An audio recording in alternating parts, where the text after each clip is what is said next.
Ashes test தொடரில் தொடர்ந்து ஆதிக்கம் செலுத்தி வரும் ஆஸ்திரேலியா அணி மீண்டும் கோப்பையை தக்க வைத்துள்ளது. ஆஷஸ் டெஸ்ட் தொடரில் 3வது போட்டியிலும் வெற்றி பெற்றதன் மூலம் ஆஷஸ் தொடரை ஆஸ்திரேலியா அணி கைப்பற்றியது. வரலாற்று சிறப்புமிக்க ஆஷஸ் டெஸ்ட் தொடரில் முதல் 2 போட்டிகளிலும் ஆஸ்திரேலியா வெற்றி பெற்ற நிலையில் அடிலைட் மைதானத்தில் 3வது போட்டி நடைபெற்றது. இதில் முதலில் பேட்டிங் செய்த ஆஸ்திரேலிய அணி 371 ரன்களுக்கு ஆல் அவுட் ஆன நிலையில் இங்கிலாந்து அணி 286 ரன்களுக்கு ஆட்டம் இழந்தது.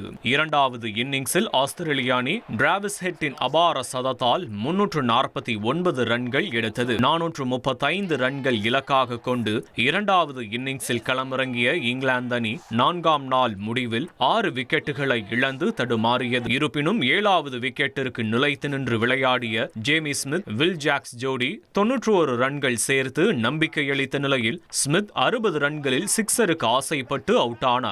வில் ஜாக்ஸ் கடுமையாக போராடினாலும் இங்கிலாந்து அணி 352 ரன்களுக்கு ஆல் அவுட் ஆகி 82 ரன்கள் வித்தியாசத்தில் தோல்வியை தழுவியது. ஏற்கனவே கடந்த கால வெற்றிகள் மூலம் ஆஷஸ் கோப்பையை தன் வசம் வைத்திருந்த ஆஸ்திரேலிய அணி இந்த தொடரையும் வென்றதன் மூலம் மீண்டும் கோப்பையை தனதாக்கியது. இனி செல்லும் இடமெல்லாம் செய்தி. தந்தி டிவியின் வாட்ஸ்அப் சேனலை ஃபாலோ பண்ணினா செல்லருக்கும் இடமெல்லாம் செய்தி. இதோ QR கோட் இப்பவே ஸ்கேன் பண்ணுங்க, ஃபாலோ பண்ணுங்க.